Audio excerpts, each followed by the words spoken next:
All right, everyone. Welcome once again to our Wellbeing Connection class, where we are talking all about flu defense today.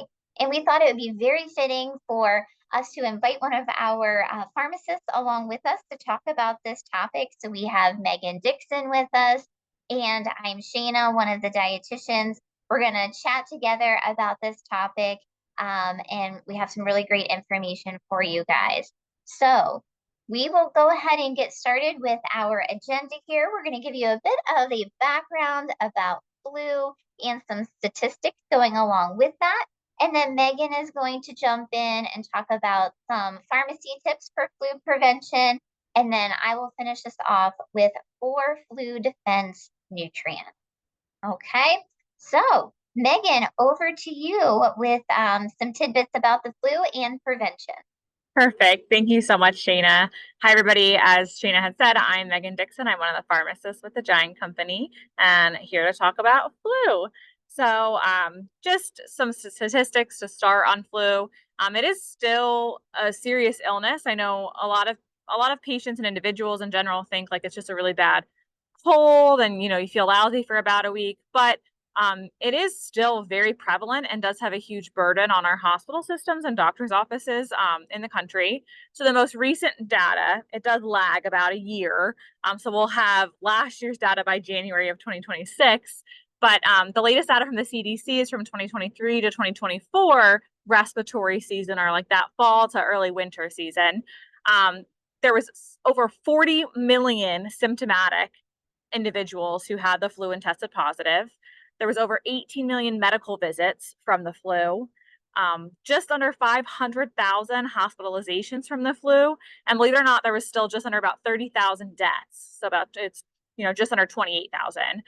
So there's still, as quote common as the flu is, there's still a lot of people out there that are really sick and or even dying from it. So that's why it's still something so important to talk about, how easy it is to prevent serious illness with the flu.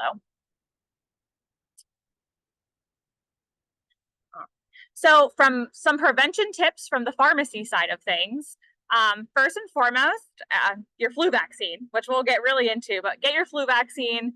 Make sure, we're following our hand hygiene. That didn't go away just because the pandemic ended. Like, hand hygiene has always been important and always will be important.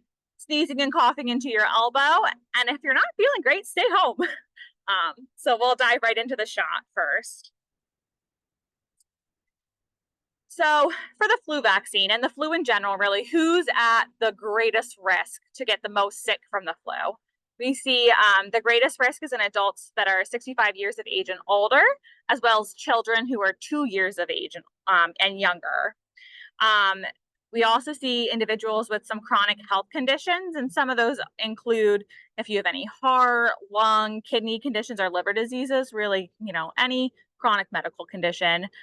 We see patients with blood disorders, with endocrine disorders, so any kind of like hormonal disorder, but especially those with diabetes. We see, patients who have a higher BMI or body mass index are at higher risk, as well as those with an weakened immune system. So that could be a weakened immune system due to, an autoimmune disorder, or you might be on a medication that can weaken your immune system. And then in addition to that whole list, if you're an individual who happens to live in a nursing home, a group home, a long-term care facility, when you're kind of in tight quarters with a lot of people, they're at risk as well. I will add it's not an all-inclusive list here, so there are other patients that may be at higher risk than others, but this is just, the general list of who's at highest risk. And then about the flu itself, so most individuals, as I had said when I first started talking, you'll get the flu, you'll recover in a few days to about 2 weeks. It's the congestion, the headache, the body aches, fatigue. We see all of that with it. The moderate complications, so the average patient, so maybe those that aren't at highest risk, may get some sinus and ear infections because of having the flu. That's just from all of that fluid sitting in there and making not good stuff happen. Some severe complications that can happen from the flu are pneumonia. We can see inflammation of the heart muscles, the brain, or even just like your regular muscle tissues. We can see multi-organ failure, as well as sepsis. So people can still get like septic from even just having the flu. It can also make chronic medical problems worse. So if you are somebody that has asthma or maybe some kind of heart condition, the flu itself can make those conditions worse, and you don't always get better with the chronic part, even though the flu goes away itself. So, one of the great things about the flu, as severe as it can be, is that we have a vaccine that does help um, mildly prevent it, but more so prevent the severe illness from happening or severe complications from happening. So, who should get vaccinated? Everybody 6 months of age and older. It's recommended to get the vaccine. I will say, if you are local to Giant and Martin's pharmacies, we do administer in all of our states to 3 years of age and up the flu vaccine. So you can always pop in. We take walk-ins, there's appointments, all of that fun stuff. But we can at least help 3 years of age and up. But if you have itty bitties at home that are even younger than 3, I still recommend calling the pediatrician and getting them vaccinated. When is the best time to get vaccinated? Right now. September and October are the best times of the year. We don't typically like to see July and August. There are some exceptions. If you're traveling, you're unable to get it in September and October. Maybe, you were somebody that was in your 3rd trimester of pregnancy and you weren't sure if you were going to make it till September and October. All of those reasons are okay to get it a little early, but we are in the heat of the best time to get it right now, September and October. And then how well does it work? Because that's always a question, right? I always hear like, oh, it doesn't work or anything like that. It does provide protection. Protection provided by the vaccine varies from season to season and just depends in part on the age and health status of every individual person that got the vaccine, as well as the similarity or matching, as we call it, between the virus that's happening and actually going around versus the vaccine. They predict which virus is going to be the worst ones in about May or June to produce it for the fall. So depending on how accurate they were with that prediction does reflect how effective the vaccine is for that season. But typically we see about 40 to 60% effectiveness, which is really great for a viral shot. And then, as I said before, it does a little bit of prevention of the flu itself, but you can still get the flu after you get the flu vaccine, but your chances of hospitalization, severe illness, or death are dramatically reduced just from getting that little shot in your arm. Megan, all this was really great information, and you Yeah. answered some questions for me as you were going along, specifically about our stores giving vaccines. So could you just tell customers a little bit if they've never gotten one in our stores, what the setup looks like and all that? I will say from a personal experience, I've been able to say to the pharmacist, hey, I'm someone who might pass out or like X, Y, and Z, and they've always been so nice and so kind and very cooperative. But maybe if you could explain like what that scenario looks like for all different types of folks who might be interested. Absolutely. So, it's really like if you're going to go to the pharmacy and pick up a prescription, it's a very similar. You just go to that counter, and instead of saying your first and last name for a prescription, you just say, I would like to get my flu shot today, or really any vaccine. We offer a large amount of vaccines. The pharmacist will have you fill out a form, and they may ask, if you're new to the pharmacy, for your name, address, birthday, similar things that you would give in any kind of doctor setting or office. The form itself is going to have a series of screening questions. So we ask for, all of your name and information, your doctor's information, so we can let them know that you got the shot, a series of questions, and then we'll have you sign a date. The questions are anything from like, do you feel ill today, to what chronic conditions do you have? Do you have allergies? Just like really basic safety questions, so we can make sure that we're giving you the vaccine in the safest environment possible.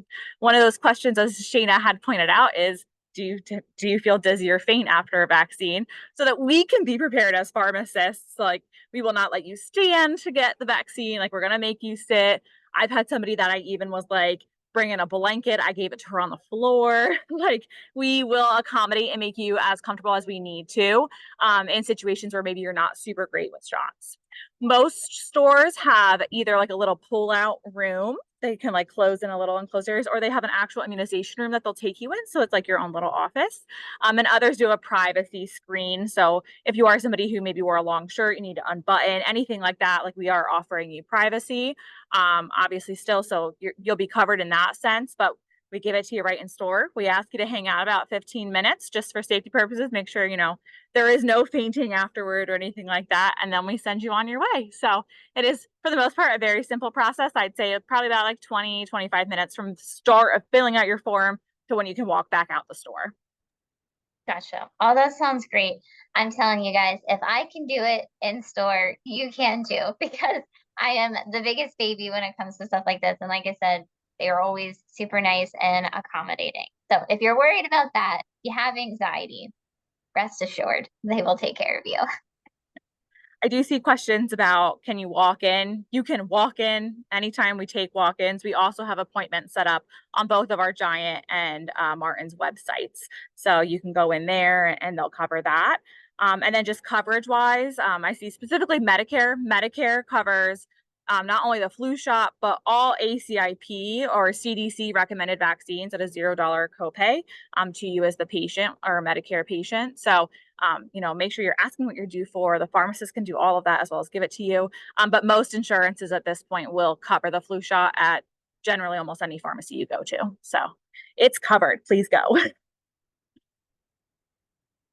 As we move through, so, other than the shot, what else can we do? We can wash our hands. Washing our hands is so important, and not really only for just fall, but all year round. Hand hygiene is super important. Not only are we preventing the spread of some respiratory illnesses, but also like some stomach stuff that goes around that can be spread from touching surfaces. So germs for not only those types of infections, but several others do spread easily from person to person, but also the surfaces that we touch on a daily basis. If you sit and really think about it, we touch our eyes, our nose, our mouth all the time. There are people who prepare food and drinks without washing their hands necessarily between touching different surfaces or objects. We then, even if you're clean, like not clean, but if you washed your hands and you have clean hands and maybe aren't sick, and somebody else touched a table or a chair or a railing on stairs is a really common one, and then we're touching our face after. That's a really common way that germs can spread, as well as even something like blowing your nose or coughing or sneezing into your hands without washing your hands. We really should, even if we're coughing or sneezing into our arm, we should still wash our hands after anyway, just because it's droplets, so you never really know where they hit. But the best thing is to do I call it the vampire cape. You pull up your arm a little bit. But according to the CDC, the hand washing with soap is one of the best ways that we can stay healthy and prevent ourselves from getting illnesses, as well as preventing the spread of illnesses. And if you can't use soap and water, like it's not available, we want to make sure that we're using hand sanitizer with at least 60% alcohol to clean our hands. And I want to say most of the over-the-counter sanitizers that you get at your grocery store or your convenience stores are all about 70%. So no issues there. When should we wash our hands? As I had said, like if we're preparing food, before, during, and after preparing food are all good times to be washing our hands. Before and after eating, we want to make sure we're washing our hands. If we're at home caring for somebody who's sick, you want to make sure we're washing our hands before, even moving about the house, because especially if you have other children in the house or other individuals in the house, we want to try and limit that spread as much as we can. If we're treating any cuts or wounds, you want to make sure we're washing our hands. Using the bathroom, if you're changing a diaper or cleaning up a child who maybe had just used the bathroom. Again, we see after blowing your nose, coughing or sneezing. I really have to think about this one because I feed my cats and I don't ever really, you scoop it and you put it in a bowl. But really after we're touching any kind of animal feed or cleaning animal waste up, we should be washing our hands as well. Obviously the animal waste I think about, but I don't think about washing my hands after I pet my cat before I walk out the door, and that could affect other people in different ways. So after handling pet food or pet treats, as well as after touching the garbage. So some of these I think are inherent. We do it all the time, and others we're like, oh, we should probably start washing our hands a little bit more in between steps of dinner making or anything like that. So just a when to wash your hands. And then I think my next slide is the actual steps of washing your hands and how it works. I'm sure we've all seen this. I don't want to go super in depth with it. We want to make sure that we're wetting our hands with clean running water. It can be warm or cold. I know a lot of people are like, oh, it has to be hot water. I prefer having hot water. It makes me feel better. But according to the CDC, it can be warm or cold water. You want to make sure that we turn off the tap and then apply soap. When we apply soap, we're going to lather our hands really well, rubbing them together. We want to make sure like we're rubbing the backs. We get in between our fingers, even under your nails, really. I know that's really hard unless you have like a scrub brush, but really cover your whole hands in soap really, really well. You want to make sure we're scrubbing for about 20 seconds. And if you don't know what 20 seconds is, sing happy birthday to yourself or hum it to yourself about 2 times, and that's the full 20 seconds. We can rinse our hands really good after under, again, clean running water. So not like a basin of water. Like we don't want to dunk them into it's dirty. So clean running water, dry your hands with a clean towel or the air dryers. And again, just another reminder, if we can't use soap and water, we want to use that hand sanitizer with at least 60% alcohol in it. And then sneezing and coughing into your elbow. So for all of the reasons we just talked about with hand washing, don't forget to wash your hands after sneezing and or coughing. Megan, I will say real quick that they emphasize this so much in schools. Like my daughter has come home time and time again talking about how you should do this in your elbow. So they're starting them young now, and trying to teach the rest of us, which is nice to see. It's best. I feel like it's best to start young because then it's a habit too. Like Right. you want to make habit and not have to think about like, oh, as you're about to sneeze, what do I do? Like it just kind of, yeah, exactly. So the other thing, which is so important, I feel, in schools and work environments, but really in today's day and age where we can even order groceries and they have medication deliveries, you can do all of that. It's really important that if you feel sick, whether you know it's the flu or just a really nasty other viral cold, bacterial infection, just stay home, please. We don't like to share and spread germs. Like I know I'm a workaholic, like tend to be a little bit of a workaholic. So like I do try and fight through everything that I can to go to work and do the best that I can. But it's really important. If you're really not feeling good, please stay home. It reduces transmission of the flu specifically by limiting your contact with others. So that just makes it harder for the virus in general to spread because you're limiting, to your household at least. And then you're protecting vulnerable populations because you never know what somebody else, when you're out and about, whether it's on the bus, at school, at work, like you never know what somebody else's conditions could be. And we could be putting somebody else at even greater risk than they already were.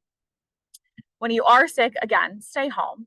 Avoid work, school, shopping, parties, or other public gatherings, and just try to prevent spreading the virus as much as you can. You want to make sure you're monitoring your symptoms, so pay attention, especially if you have a fever. You want to make sure that you're staying home and resting until your fever is gone for at least 24 hours. And that's unmedicated. So like I haven't had a fever, but I'm taking Tylenol or Advil every 4 to 6 hours. Like, no, like 24 hours unmedicated, fever gone. Again, practicing good hygiene. Here's that hand washing again. So even in your household, if you're sick, even if you live alone, like wash your hands because you're still touching everything and that virus is still living on those surfaces. So make sure you're washing your hands, cleaning surfaces regularly and disinfecting frequently touched surfaces. Again, railings, doorknobs, tables, the arms of chairs that we use to push ourselves back up on, like all of those are very frequently touched.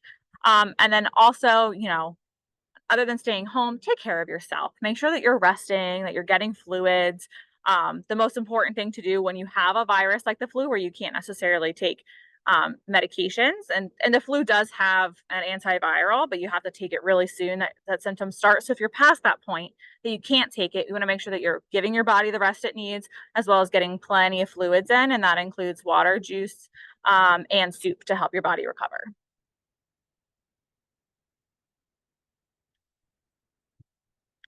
And I'm All going to right. hand it to Sheena. Thank you, Megan. And we see that we have some questions in there. We will get to them here in a couple minutes at the end. But thank you so much for all of that information, Megan. Megan's going to hang on. And like I said, we'll talk about those questions in a couple minutes. But I just wanted to go over some nutrients that could potentially help build up your immune system. Okay. Yes, there's a lot of supplements out there, but of course, as a dietitian, we would like to say that food can be your first defense So we're going to go over those nutrients and some food sources of them, okay? Starting off here, number one with vitamin C. I feel like that is always the go-to, the big one that you think about when we think about being sick or cold or flu season. And just to throw it out there right off the bat, vitamin C does not prevent the cold or flu. Okay. We can't load up on vitamin C right now and say, this is going to prevent it, or I'm going to take it and it's going to make everything better. All right. It may reduce symptoms or the duration of your sickness if we take it prior to getting sick. But what I mean about taking it prior to getting it sick is really incorporating it into your day to day all year long. Okay. We want to be building up your immune system all year on that daily basis rather than always just this time of year or when you're feeling ill. Okay. Because vitamin C, it's an antioxidant and it helps bolster our cells and our barriers. If you've been hanging out with us for a while, you may have heard me say this before, that I think of vitamin C as kind of our body's bodyguard. Okay. It helps to strengthen, like I just mentioned, those barriers, your skin, the tissue, the mucous membranes, all of those things that that are our defenses against germs. It makes those things strong. So when those things are strong, it could potentially help us veer off those germs in the way of cold and flu and whatnot. But we have to kind of stop thinking of vitamin C as being, oh, I don't feel well, let's go grab a whole bunch of vitamin C. Okay. We really need to be boosting our immune system with it all year long.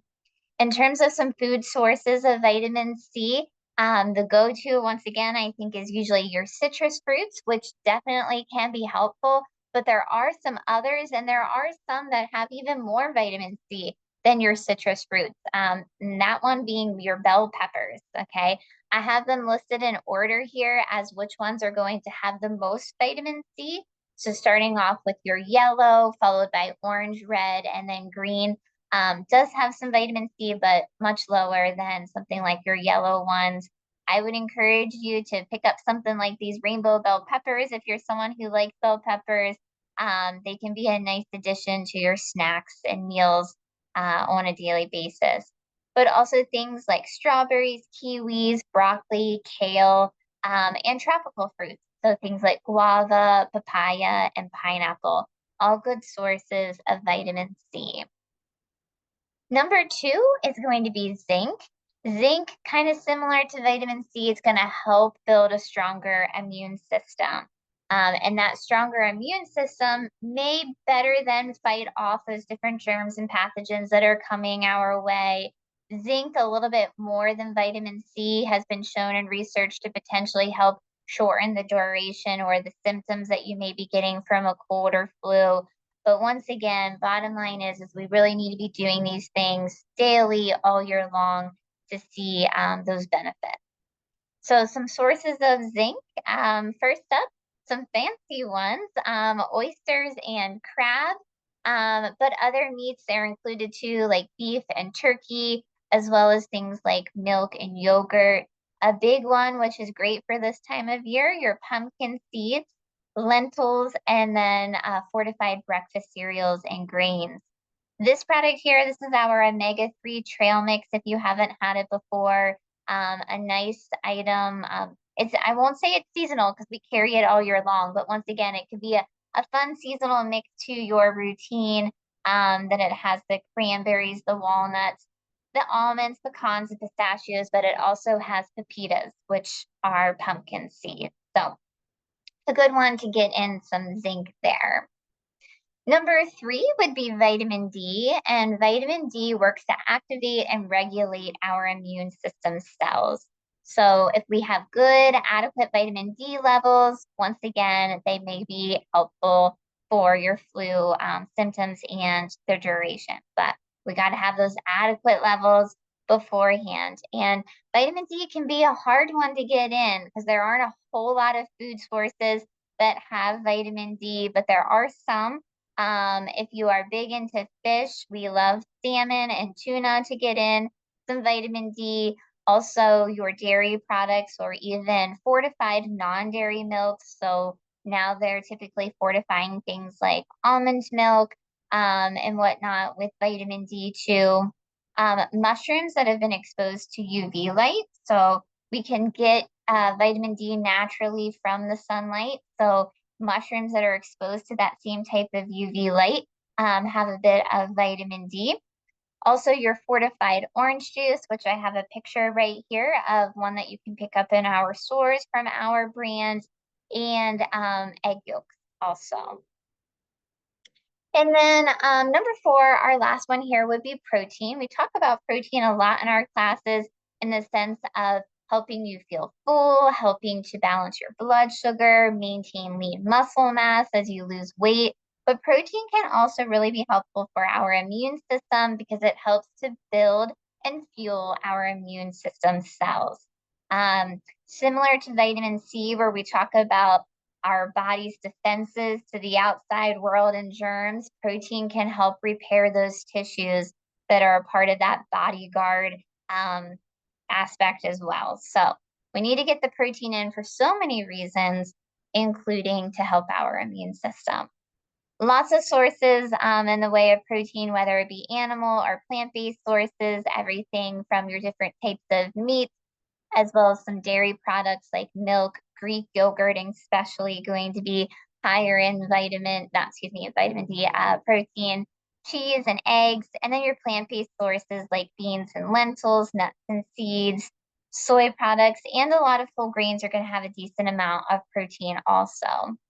Here is just a reminder if you are going in the plant-based direction, looking at some of our canned products, we do have a lot of low sodium or no salt added canned vegetables and beans. So if you are looking to watch your sodium content and your blood pressure, but we still want to be incorporating these things, we have lots of options to help you do that with keeping that in mind.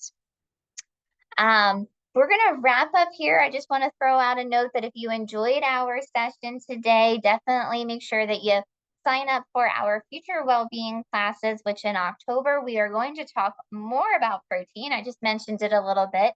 We're going to chat more about why that is beneficial. But I just want to take a second to say thank you so much for hanging out with us today. We hope you take care, especially during this cold and flu season. And at this time, I'm going to go ahead and stop our recording, and Megan and I will field any questions that you may have. So let me do